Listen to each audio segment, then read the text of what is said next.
Series लेके आया हूँ। जैसे कि हमने लास्ट क्लास में डिस्कस किया था, हम सामान्य भारत का परिचय पढ़ रहे हैं, तो ज्योग्राफी हम पढ़ रहे थे। और लास्ट क्लास में जैसे कि मैंने डिस्कस किया था, ज्योग्राफी हम सामान्य भारत का परिचय पढ़ रहे हैं। सामान्य भारत के परिचय के तहत मैंने आपको पिछली क्लास में भारत की भौगोलिक स्थिति अर्थात जो ज्योग्राफिकल जो लोकेशन ऑफ इंडिया है, जो आपका लोकेशन, इस संदर्भ में बात की थी। फिर हमने देखा कि भारत का, तो फिर हमने लास्ट क्लास में डिस्कस किया था, बस 1-2 मिनट में उसको हम रिकॉल कर लेते हैं। तो लास्ट क्लास में मैंने आपको जो पिछली सीरीज में बताया था मैंने कि भारत की भौगोलिक स्थिति है, अगर भारत का देशांतर की बात करें, अगर देशांतर की बात करें, अगर देशांतर विस्तार की बात करें, तो भारत के देशांतर में है, भारत पूर्वी देशांतर में, इसमें पूर्वी देशांतर में, अर्थात इंडिया जो है वो ईस्टर्न लॉन्गिट्यूड में है। ठीक है, देशांतर मतलब लॉन्गिट्यूड। ठीक है, इसको LO कर देते हैं। ठीक है, और दूसरा मैं बताया था भारत की अक्षांशीय स्थिति अर्थात लैटिट्यूडनल पोजीशन। तो लैटिट्यूडनल पोजीशन अर्थात भारत की अक्षांशीय जो स्थिति थी वो कैसी थी, किसमें था भारत अक्षांश में, उत्तर में, दक्षिण में, तो भारत जो है पूरा का पूरा उत्तरी अक्षांश में, किसमें है, उत्तरी अक्षांश में है, या नदन, ठीक है, हेमिस्फीयर में। तो भारत की बात करें तो भारत उत्तर पूर्वी गोलार्ध में स्थित है। ठीक है, तो ये अगर बात करें, मैंने बताया था, ये अगर पूरा हम अर्थ देखें, ठीक है, इसको चार अगर इसको डिवाइड कर दें, ये इक्वेटर डिवाइड कर दिया, ये GMT से डिवाइड कर दिया। ठीक है, ये आपका GMT लाइन और ये आपका 0 डिग्री इक्वेटर लाइन। तो भारत की पोजीशन क्या थी, यहाँ पर था भारत। क्लियर, तो यही लोकेशन मैंने ये लिखी है। यहाँ तक क्लियर था। चलिए, आज मैं आपको इसी के संदर्भ में ट्रॉपिक ऑफ कैंसर, आपने एक लाइन सुनी होगी, कर्क रेखा जो भारत के मध्य से गुजरती है, tropic of cancer complete India को, पूरे संपूर्ण भारत को बराबर भागों में बांटती है, 2 बराबर हिस्सों में बांटती है। तो आइए हम आज बात करेंगे ट्रॉपिक ऑफ कैंसर की, यह कर्क रेखा की। तो ये रेखा क्या है, इसका पर्पस क्या है, तो इसके बारे में हम चर्चा करेंगे। ठीक है, चलिए, तो यह मैं आपको बता देता हूं। आज हम ट्रॉपिक ऑफ कैंसर के संदर्भ में चर्चा करेंगे। चलिए, एकदम मध्य से एक लाइन ली है। कौन सी लाइन है ये, इक्वेटर लाइन, 0 डिग्री, ये है आपकी इक्वेटर लाइन। ओके, चलिए, फिर मैं भारत बना लेता हूं, उसके बाद फिर हम इसको इसमें मार्क करेंगे। ठीक है, चलिए, तो इक्वेटर के भारत किस गोलार्ध में स्थित था, भारत उत्तरी गोलार्ध में स्थित है। ये आपका नॉर्थ है, ये आपका उत्तर है, और ये आपका दक्षिण है। ठीक है, चलिए, तो ये आपका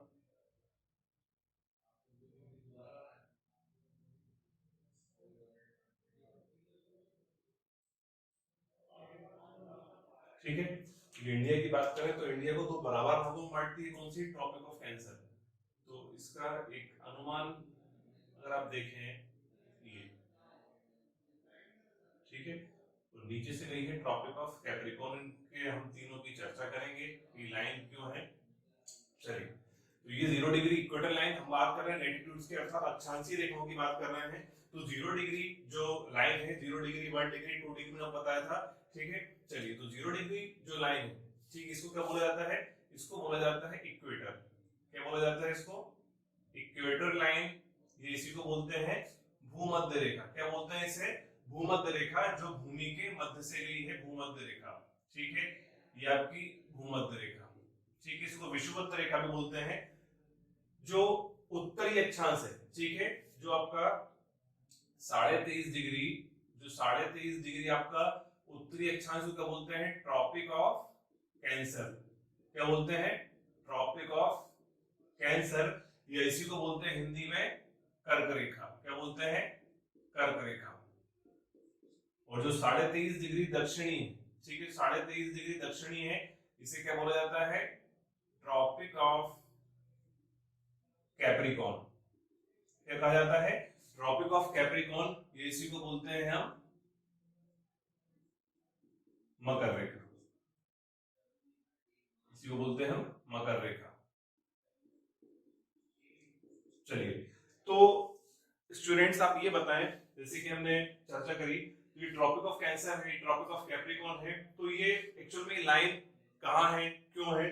तो ये आपका जो ग्लोब है, ठीक है, अगर आप ग्लोब बात करें, जैसे कि अगर मैं आपको ये बताऊं, ठीक है, अगर पूरा पृथ्वी माने तो ये पृथ्वी जो है अपने अक्ष पर झुकी हुई है, ठीक है, ये अपने एक्सिस पर जो है ये टिल्ट है। तो आप बात करें तो ये आपका जो बिल्कुल मध्य से दिख रही है लाइन, ठीक है, तो ये आपका इक्वेटर लाइन है, ठीक है, 23.5 डिग्री ऊपर, 23.5 डिग्री उत्तरी अक्षांश, ठीक है, तो है ट्रॉपिक ऑफ कैंसर या कर्क रेखा है। और 23.5 डिग्री नीचे ही आपका जो नीचे वाला पोर्शन दिख रहा है दक्षिण में, साउथ में कौन सी है? ट्रॉपिक ऑफ कैप्रिकॉर्न, मकर रेखा।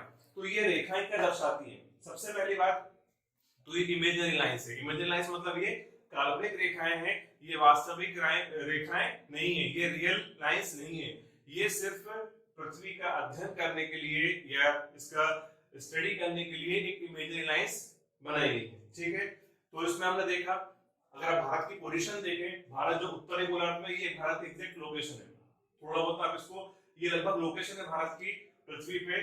तो इसमें से कौन सी लाइन भारत से क्रॉस करती हुई दिखाई दे रही है आपको? कि इक्वेटर जा रही है? तो नहीं जा रही है। कि ट्रॉपिक ऑफ कैप्रिकॉर्न जा रही है, मकर रेखा? नहीं जा रही। कौन सी लाइन जा रही है? ट्रॉपिक ऑफ कैंसर या कर्क रेखा। तो कर्क रेखा भारत से कौन सी रेखा गुजरती है? कौन सी? जो तीन जो इंपॉर्टेंट लाइन है कौन सी इसमें? ट्रॉपिक ऑफ कैंसर, ये इसी को बोलते हैं कर्क रेखा। चलिए, तो ये लाइंस का पर्पस क्या है? एक्चुअल में ये सूर्य की लिमिट को दर्शाती है, अपर लिमिट और लोअर लिमिट ऑफ द सन जो है, ठीक है, तो ये सूर्य की सीमा को दर्शाती है, ट्रॉपिक ऑफ कैंसर और ट्रॉपिक ऑफ कैप्रिकॉर्न। इसके बारे में डेप्थ चर्चा हम करेंगे किसमें? वर्ल्ड ज्योग्राफी के सीरीज में, ठीक है। आइए अभी हम सिर्फ जो है इसको भारत के संदर्भ में पढ़ना है, इंडिया के कॉन्टेक्स्ट में। तो ट्रॉपिक ऑफ कैंसर या कर्क रेखा ये भारत के मध्य से गुजरती है और भारत को दो बराबर भागों में बांटती है। क्लियर? तो इससे जो क्वेश्चन बनता है, सिर्फ आपको अभी बेसिक में पढ़ा रहा हूँ, ठीक है, इसको आपको डेप्थ में हम लोग पढ़ेंगे जब इसको पूरा इसका क्या पर्पस है, ये एक एक चीज हम पढ़ेंगे बायोग्राफी के लेक्चर में। तो इससे क्वेश्चन बनता है कि भारत से कौन सी रेखा गुजरती है? आपको क्वेश्चन आ सकता है कि निम्न में से भारत में कौन सी रेखा गुजरती है? कर्क रेखा, मकर रेखा, भूमध्य रेखा, जो भी आप ऑप्शन में क्या लेना है आपको? ट्रॉपिक ऑफ कैंसर या कर्क रेखा, ठीक है। चलिए, ये भारत के मध्य से गुजरती है, कौन सी? कर्क रेखा। ये भारत को दो बराबर भागों में बांटती है। अब अगर बात करें तो कर्क रेखा भारत के कितने राज्यों से गुजरती है? क्वेश्चन बनता है कि कर्क रेखा भारत के कितने राज्यों से गुजरती है, ये कितने स्टेट्स को क्रॉस करती है? तो 8 स्टेट्स को। कितने स्टेट्स को? 8 स्टेट्स को। तो उसको हम मैप से इसको पढ़ लेंगे। चलिए, पढ़े इसको। चलिए, तो आप भी इसको जब भी आप पढ़ें तो लेक्चर सुनने के बाद इसको आप खुद से एक बार जरूर मैपिंग, ज्योग्राफी देखिए, जो मैपिंग आपको जो है ज्योग्राफी में मैपिंग बहुत इंपॉर्टेंट है, क्योंकि इसको आप रट नहीं सकते, इसको आपको समझ के ही करना है। कई सारे क्वेश्चंस बनते हैं ज्योग्राफी में जो मैपिंग एरर पर बनते हैं, ठीक है। चलिए, तो मैं आपको यहां मैपिंग से बता रहा हूं स्टेट्स का। क्लियर?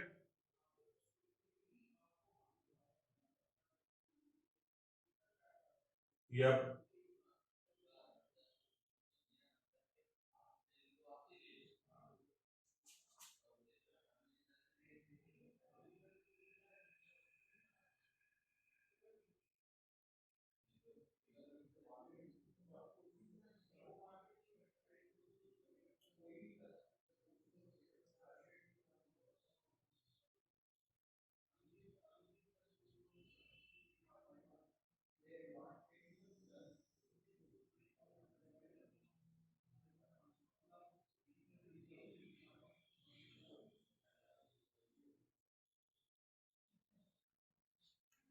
चलिए, तो ये भारत है, ठीक है। अब इसमें मैं आपको मार्क बताऊंगा, ठीक है, कि कर्क रेखा भारत के कितने राज्यों से गुजरती है। चलिए, तो मैं आपको कर्क रेखा मार्क कर देता हूँ यहाँ पे, ठीक है।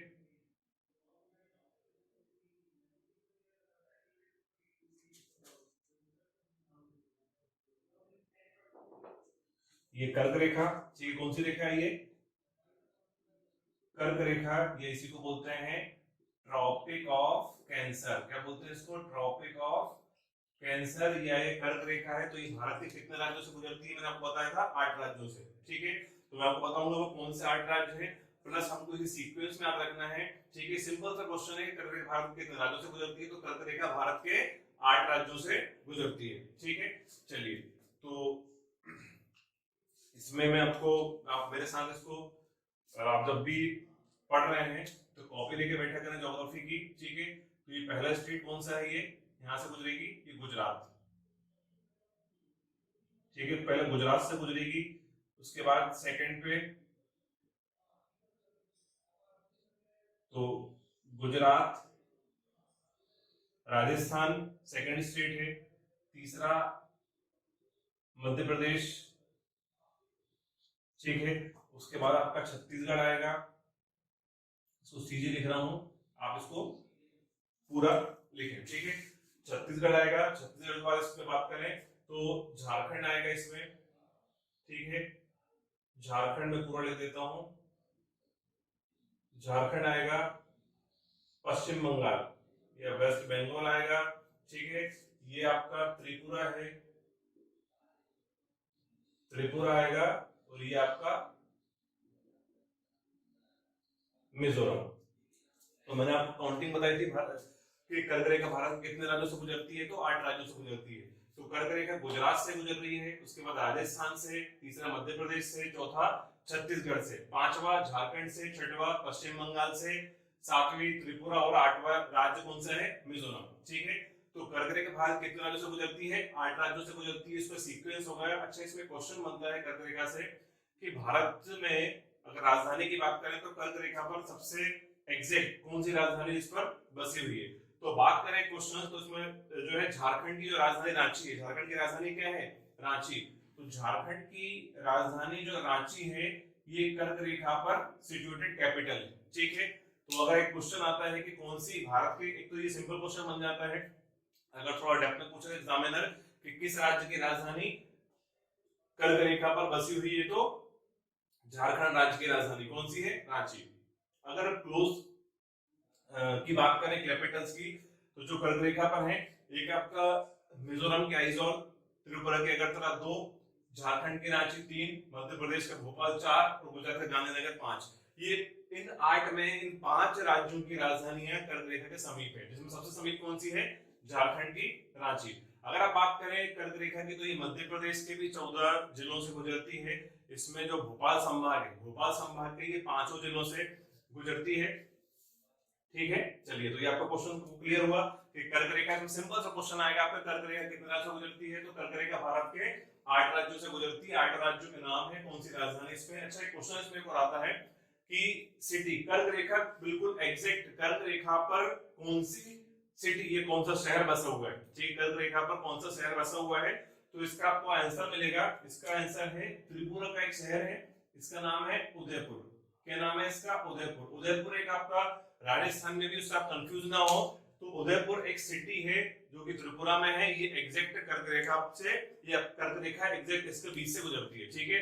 अगर क्वेश्चंस पे आप ध्यान देना, अगर वो पूछता है कि कौन सी राजधानी, ये कौन सा कैपिटल कर्क रेखा पर या ट्रॉपिक ऑफ कैंसर पर बसी हुई है, तो आपको रांची लगाना है। लेकिन अगर राजधानी या कैपिटल ना है, तो आएगा शहर या सिटी, कुछ तो लगाना है आपको लगाना है उदयपुर। ये क्लियर है। तो उसका आप 2 पार्ट में डिवाइड करके पढ़ सकते हैं, पहले के 4 और बाद के 4। तो 4 और 4 कितने हो गए, तो कर्क रेखा भारत के कितने राज्यों से गुजरती है, 8 राज्यों से, और 8 के नाम इसमें आपको लिखे हुए हैं, ठीक है। तो ये आपका देख लिया आपने, ये क्लियर है। चलिए, तो इसके आगे मैं आपको एक और इसमें कंसेप्ट बताना चाहूंगा। जैसे कि अगर आपने पढ़ा हो भारत का, अगर आप भारत का अगर आपने क्वेश्चन आपको बुक में मिलता है कि भारत के उत्तर में, भारत के पूर्व और पश्चिम में अगर बात करें तो 2 घंटे का अंतर है, समय में कितने का अंतर है, 2 घंटे का अंतर है। तो एक्चुअल में लिखा क्या होता है, आइए हम उस पर बात करेंगे अपना नेक्स्ट सीरीज में। क्लियर, चलिए यहां तक आपको क्लियर है सबको, चलिए ठीक है। मैं इसको रफ करता हूं। अब मैं आपको बात करूंगा, वापस से आपको लेके जाऊंगा मैं अक्षांश, जो आपका लॉन्गिट्यूड्स थी, ठीक है, देशांतर पर लेके जाऊंगा मैं आपको। अगर देशांतर की बात करें तो भारत का जो मानक समय है, भारत का मानक समय कि जैसे कि आपका कहीं पर आप टाइम निकालते हैं, जैसे आपको पता होगा कि इंग्लैंड का टाइम अलग है, अमेरिका का टाइम अलग है, भारत का टाइम अलग है, रशिया का टाइम अलग है, चाइना का टाइम अलग है। तो वो टाइम आपका कैलकुलेट कैसे होता है, मेजर कैसे होता है, ठीक है, इस पर हम चर्चा करेंगे। और सबसे पहले जो एक पॉइंट है कि आपका लिखा होता है कि भारत की हम मानक समय रेखा कहां से गुजरती है, इस पर हम चर्चा करेंगे, ठीक है। चलिए,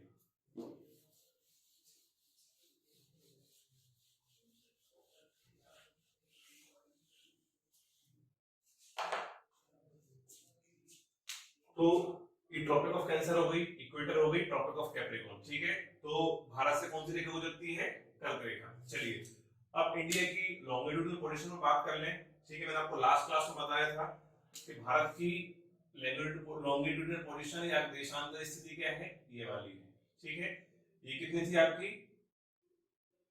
68 डिग्री 7 मिनट से 68 डिग्री 7 मिनट से लेकर कितनी थी ये?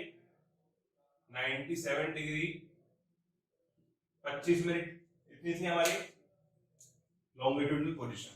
क्लियर?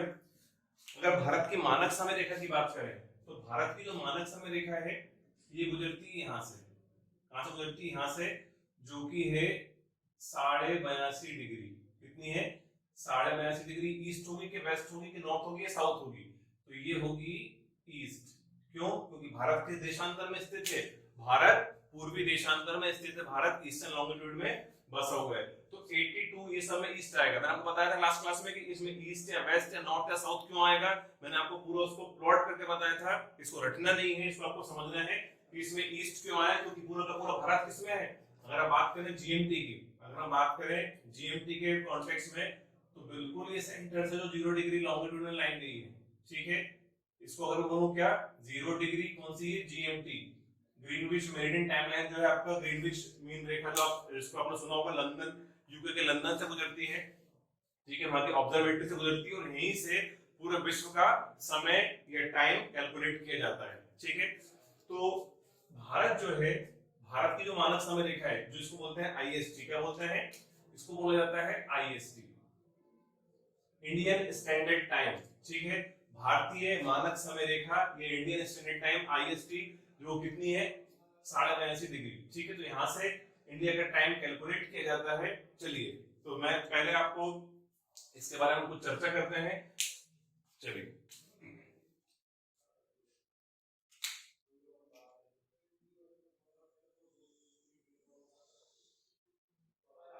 जो आपकी लॉन्गिट्यूड्स थी, ये लॉन्गिट्यूड्स ऐसे में होते हैं, जो लॉन्ग है वो क्या है? लॉन्गिट्यूड्स। जो लॉन्ग है वो क्या है? लॉन्गिट्यूड्स है, ठीक है। अगर आप इन लॉन्गिट्यूड्स की बात करें, ठीक है, अगर आप इन देशांतर की बात करें तो इनके बीच जो लगभग अंतर होता है, अगर आप अप्रॉक्स जो अंतर होता है वो कितना होता है इनके बीच? 111 किलोमीटर का होता है। कितना होता है? 111 किलोमीटर का अंतर होता है इनके बीच में, ठीक है। क्लियर है? चलिए टोटल कितनी लाइन होती है? 360 डिग्री होती है देशांतर। अब इसमें देशांतर की बात कर रहा हूं, ठीक है, देशांतर की बात कर रहा हूं, या इसको बोल सकते हैं लॉन्गिट्यूड्स की बात कर रहा हूं। मैं इसको अभी दोनों को कनेक्ट करूंगा, आप ध्यान से देखिएगा बोर्ड पे। तो इनके बीच में अंतर कितना होता है? 111 किलोमीटर का, ठीक है। अगर आपको पता होगा कि जो सन है, सन आपका स्थिर है, ठीक है। अगर ये इसको हम सन, ठीक है, इसको अगर मैं सन मान लें, ये सूर्य मान लें, तो ये पृथ्वी जो है, ठीक है, अर्थ जो है, इसको मैं सन मान रहा हूं, ठीक है, सूर्य पृथ्वी है, तो ये पृथ्वी इसके ऐसी परिक्रमा करती है, ठीक है, ये इसका रेवोल्यूशन है। लेकिन इसके साथ साथ पृथ्वी अपने एक्सिस पे भी घूमती है। ऐसे घूमते घूमते ये अपने एक्सिस पे भी घूम रही है, ठीक है, अपने एक्सिस पे भी घूम रही है। तो इस तरह पृथ्वी अपने एक्सिस पर 24 घंटे में एक बार घूम लेती है पूरा, इसको बोलते हैं रोटेशन पीरियड, ठीक है, घूर्णन काल। और पृथ्वी सूर्य की परिक्रमा करती है पूरे 365 दिन में, जिसको बोलते हैं रिवोल्यूशन पीरियड या परिक्रमण काल, ठीक है। वो हमारा लेटर ऑन हम उसको वर्ल्ड में पढ़ेंगे, अभी सिर्फ इतना को यूज है, मैं आपको उतना बता रहा हूं। तो ये सन के कॉन्टेक्स्ट में पृथ्वी घूमती है, तो अपने एक्सिस पे कितनी बार में घूम जाती है? पूरा 24 घंटे में। तो बात करें तो सूर्य की बात करें, ठीक है, तो सूर्य की बात करें तो सूर्य इस एक देशांतर रेखा को पार करने में कितना समय लगाता है? 4 मिनट का समय लगाता है। कितना समय लगाता है? सूर्य इस 111 किलोमीटर जो डिस्टेंस है, तो सूर्य की जो, ठीक है, सूर्य की जो किरणें हैं, जो सनरेज है, ये एक देशांतर को पार करने में कितना समय लगाती है? 4 मिनट लगाती है। कितना लगाती है? 4 मिनट, ठीक है। कुल देशांतर कितने हैं? टोटल लॉन्गिट्यूड्स कितने हैं? मैंने आपको बताया था लास्ट क्लास में, ये है 360 डिग्री में था ना ये, तो 360 को लॉन्गिट्यूड है डिग्री में, और एक देशांतर को पार करने में कितना समय लगता है? 4 मिनट लगता है। कितना लगता है? 4 मिनट लगता है।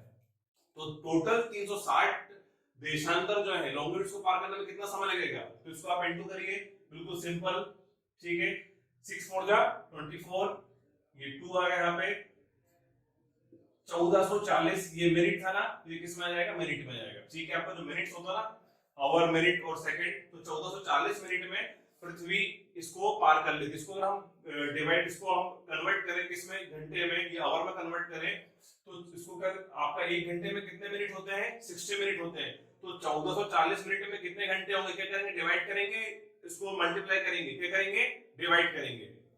तो इसको 60 से डिवाइड करेंगे क्योंकि 1 घंटे में कितने मिनट होते हैं, 60 मिनट होते हैं, ठीक है। तो इसको आप काटोगे तो ये जाएगा 24, ये 6 2 12, इधर आपका 2 जाएगा, 6 4 24, ठीक है। ये तो यहाँ से आपका 24 आ गया, ठीक है। 0 से ये 0 कैंसिल हो जाएगा, ये 6 2 12, यहाँ पे 2 आ गया और 6 4 24, तो ये 24 आवर आ गया पूरा, ठीक है। तो इस तरीके से पृथ्वी इस पूरे को कितना, जो सूर्य की रेखा है 24 घंटे में पूरे देशांतरों को पार कर जाती है। क्लियर हुआ? फिर से एक बार देखिए आप, जो देशांतर हैं, जो लॉन्गिट्यूड्स, इनकी कुल संख्या कितनी है, इनकी कुल संख्या कितनी है, 360 है, ठीक है।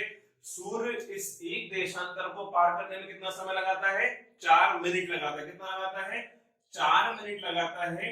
तो ऐसी 360 देशांतर रेखाओं को पार करने में कितना समय लगाएगा, तो क्या करेंगे, इनटू अर्थात गुणा करेंगे, तो कितना आया, 1440 मिनट, ठीक है। 1440 मिनट आया। अब इसको अगर आवर में कन्वर्ट करना है, घंटे में, तो इसको 60 से डिवाइड कर देंगे। क्यों कर देंगे, क्योंकि 1 घंटे में कितने मिनट्स होते हैं, 60 मिनट्स होते हैं। तो 0 से 0 कैंसिल, 6 और ये आपका 24 आवर आ गए। क्लियर? तो 24 घंटे में जो है सूर्य की रेखाएं सभी 360 देशांतरों को पार कर जाती हैं। क्लियर है? चलिए अब 82.5 डिग्री देशांतर की बात करें, ठीक है। तो ये आपको क्लियर हुआ कि 360 देशांतर 24 घंटे, जो कंसेप्ट, इसको मैं अच्छे से डेप्थ में और बताऊंगा कब, जब हम वर्ल्ड ज्योग्राफी पढ़ेंगे। मैं बार बार कह रहा हूं, क्यों, क्योंकि इसमें आपको स्टार्टिंग में लॉन्गिट्यूड्स लैटिट्यूड्स को उसमें डेप्थ स्टडी करनी है। इसमें सिर्फ उतना ही बता रहा हूं जितना आपका इंडियन ज्योग्राफी में आपको यूज होगा। क्लियर है ये? चलिए, तो अगर आपको पता हो जो आईएसटी है, जो आईएसटी है वो आपका, अगर इसको 0 मान ले, इसको करेक्ट 12 बजे मान ले, 0 मान ले, तो इससे कितना आगे है, तो 5.5 घंटे। कितना आगे है, 5.5 घंटे आगे है भारत का मानक समय रेखा। अर्थात जब बात करें, जब यूके में, जहां से जीएमटी कहां से गई है, ये गई है यूके से, ठीक है। यहाँ पे आपका लंदन है, ठीक है। लंदन के जो है, यूके के लंदन से क्रॉस की है आपकी जीएमटी। जब आपका लंदन में करेक्ट 12 बजते हैं, सपोज करें आपको रात के 12 बज रहे हैं, तो यहाँ पे हमारे यहाँ मॉर्निंग के कितने बजेंगे, 5:30 बजेंगे, ठीक है। सुबह के 5:30 बजेंगे, अर्थात हम 5.5 घंटे आगे हैं। तो जो ईस्टर्न है, ठीक है, बात करें तो ये जो ईस्ट है इस साइड, और इधर क्या है, वेस्ट है। ये आपको पता है ना, ये ईस्ट डायरेक्शन है, ये वेस्ट है। तो जो मानक समय, जो आपका जीएमटी लाइन है, जीएमटी लाइन के जो ईस्ट में है, ये टाइम आगे चलता है और ये टाइम पीछे चलता है जीएमटी के, ठीक है। वेस्ट वाला पीछे चलेगा और ईस्ट वाला आगे चलेगा। क्लियर है इतना? चलिए, तो हाँ, मैंने आपको फिर बताया था कि भारत का अगर आप देखेंगे तो एक क्वेश्चन लिखा होता है कि भारत का पूर्व से लेके पश्चिम तक, पूर्व से लेके पश्चिम तक समय में कितने का अंतर है, 2 घंटे का अंतर है। कितना अंतर है, 2 घंटे का अंतर है। तो वो 2 घंटे का अंतर एक्चुअल में ये बोल कर रहा है, ठीक है। हमने बुक्स में पढ़ तो लिया कि भारत के पूर्व और पश्चिम में कितने का अंतर है, 2 घंटे का अंतर है। तो 2 घंटे का अंतर कैसे है, ठीक है, तो उसको हम समझेंगे। यहाँ तक क्लियर है आपको? चलिए, इस बार में आया 24 घंटे कैसे हुए, और 360 आपका जो लॉन्गिट्यूड को पार करा, तो 24 घंटे में पूरी पृथ्वी को जो है इसकी सनरेज पार कर गई, ठीक है। चलिए,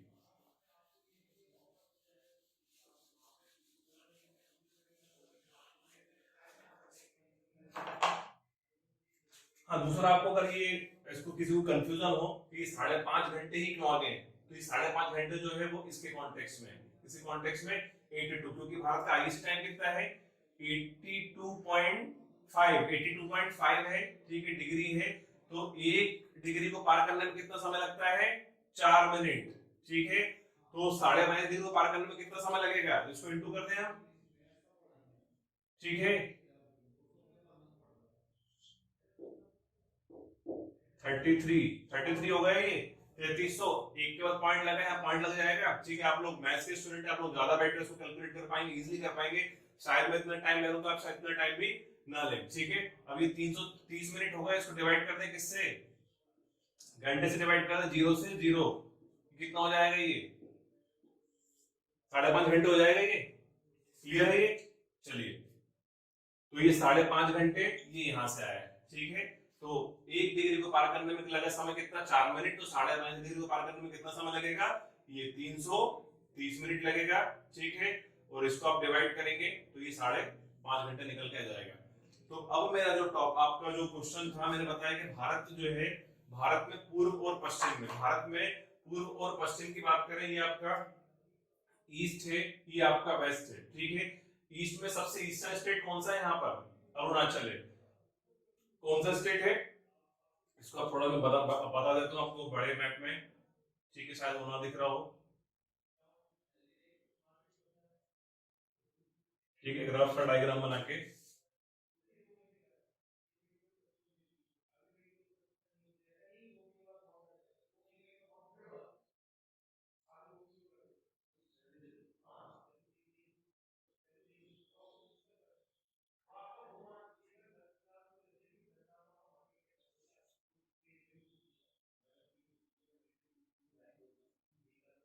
चलिए, तो मैं बता रहा था आपको कि यहाँ पर जो स्टेट है वो कौन सा है, सबसे आपका अरुणाचल। कौन सा है, भारत का जो पूर्वी राज्य है वो कौन सा है, अरुणाचल प्रदेश है।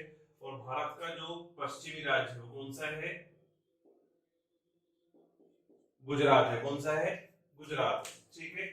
तो मैंने बताया था कि आपका सूर्य 1 डिग्री को पार करने में, अगर एक लॉन्गिट्यूड की बात करें, मैंने बताया था ये अगर लॉन्गिट्यूड्स माने तो सूर्य एक लॉन्गिट्यूड कितने में पार करता है, 4 मिनट में करता है। तो अगर आप इसकी पूरी बात जो कि लॉन्गिट्यूड्स को, इसमें लैटिट्यूड का कोई भी काम नहीं है, इनका कोई भी काम नहीं है। किससे बात करेंगे, सिर्फ लॉन्गिट्यूड से बात करेंगे, देशांतर में बात करेंगे। तो एक बुक, कई जगह बुक्स में आपको लिखे, उसमें आपको एक्सप्लेनेशन नहीं मिलेगा, सिर्फ इतना मिलेगा कि भारत का अरुणाचल और गुजरात में जो समय का अंतर है वो कितना है, 2 घंटे का अंतर है। कितना अंतर है, 2 घंटे का अंतर है। अर्थात भारत का जो पूर्वी सीमा है कौन सी है, अरुणाचल प्रदेश, और पश्चिमी सीमा कौन सी है, गुजरात। तो पूर्व और पश्चिम के संदर्भ में भारत में कितने का अंतर है, 2 घंटे का अंतर है, ठीक है। समय का कितने का अंतर है, 2 घंटे का अंतर है। तो ये कहना क्या चाह रहा है, इसको हम समझेंगे। तो क्या ऐसा है कि यहाँ पर कहीं ऐसा तो नहीं, इसको आप देखना कि ये गुजरात की बात हो रही है, ये गुजरात है, और ये अरुणाचल की बात कर रहे हैं। तो कितने का अंतर है समय में, 2 घंटे का अंतर है। तो क्या ये ऐसा बोलना चाह रहा है, तो क्या ये ऐसा बोलना चाह रहा है कि गुजरात में जब यहाँ पर, जब अरुणाचल में 4 बजते हैं, जब यहाँ सुबह के 4 बजते हैं, तो क्या है सुबह के 6 बजते हैं, मतलब क्या अलग अलग घड़ी चल रही है भारत में, क्या ऐसा बोलना चाह रहा है, नहीं। इसमें कंफ्यूज मत होना, ऐसा नहीं है कि यहाँ 4 बज रहे हैं, 6 बज रहे हैं। ये जो 2 घंटे का अंतर है, ये समय में अंतर नहीं है, ये आपका सूर्य, ठीक है, ये आपका सूर्य उगने के संदर्भ में है, ठीक है। ये सूर्य उगने के संदर्भ में है, किस संदर्भ में है, सूर्य उगने के संदर्भ में, in the context of sunrise और सनसेट, ठीक है, in the context of sunrise और सनसेट। अर्थात जब अरुणाचल प्रदेश में सूर्योदय कितने बजे हो जाएगा, 4 बजे, तो ठीक उसके 2 घंटे बाद कहां पर होगा, गुजरात में 6 बजे। अगर यहाँ 5 बजे होगा तो यहाँ कितने बजे होगा, 7 बजे। यहाँ अगर 6 बजे होगा तो यहाँ होगा 8 बजे, ठीक है। तो एग्जैक्ट 2 घंटे का अंतर चलता है अरुणाचल और गुजरात में, इसमें सूर्य उगने और सूर्य डूबने के संदर्भ में, सनसेट और सनराइज में है, ये घड़ी में नहीं है, ये किसमें है, सनसेट में और सनराइज में। क्लियर है। अर्थात अगर अरुणाचल प्रदेश में 4 बजे सूर्य उग गया तो गुजरात में 6 बजे सुबह होगी, सूर्य की किरण दिखेगी, सूर्य दिखेगा। यहाँ 5 बजे होगा तो यहाँ 7 बजे होगा। तो 2 घंटे का अंतर क्यों है, इसको भी हम समझ लेते हैं, ठीक है। चलिए, तो भारत को जो लॉन्गिट्यूडनल एक्सटेंशन है वो कहां से कहां तक गया है, 68 डिग्री 7 मिनट से लेकर कहां तक गया है, 97 डिग्री 25 मिनट्स तक, ठीक है। तो अब इन दोनों का डिफरेंस निकाल लें हम, इसको हम 97.25 को राउंड फिगर में 98 डिग्री, तो 98 डिग्री इसको मैं समझा तो यहाँ पर क्लियर है। चलिए, इसको हम लॉन्गिट्यूडनल जो एक्सटेंशन हमारा कितना है, 68 डिग्री कितना है, 7 मिनट से लेकर कहां तक है, ये है 97 डिग्री 25 मिनट तक। ये भारत का लॉन्गिट्यूडनल एक्सटेंशन है, अर्थात ये गुजरात का है, ये वाला है, ये गुजरात का है, और ये अरुणाचल प्रदेश का है, ठीक है। अर्थात ये आपका वेस्ट है और ये आपका ईस्ट है। तो इसको इसमें से माइनस करते हैं हम, इसको हम राउंड फिगर में लेते हैं 98 डिग्री, ठीक है। तो 98 डिग्री में से अगर आप 68 डिग्री माइनस करोगे तो कितना होगा, ये आएगा आपका 30 डिग्री। अर्थात भारत का जो देशांतरी विस्तार है कितना है, वो 30 डिग्री, अर्थात 30 डिग्री जो है, यानी 30 लॉन्गिट्यूड्स जो है क्रॉस करती है किसको, इंडिया को। अर्थात ऐसी कितनी लाइन क्रॉस करती हैं, 30 लाइन क्रॉस करती हैं। क्लियर है आपको ये? चलिए, तो भारत का जो देशांतरीय विस्तार है, भारत का जो लॉन्गिट्यूडल एक्सटेंशन है वो कितनी डिग्री में है, 30 डिग्री में। कितने में है, 30 डिग्री में। अब 1 डिग्री को पार करने में सूर्य कितना समय लगाता है, 1 डिग्री को पार करने में कितना समय लगाता है, 4 मिनट। कितना लगाता है, 4 मिनट।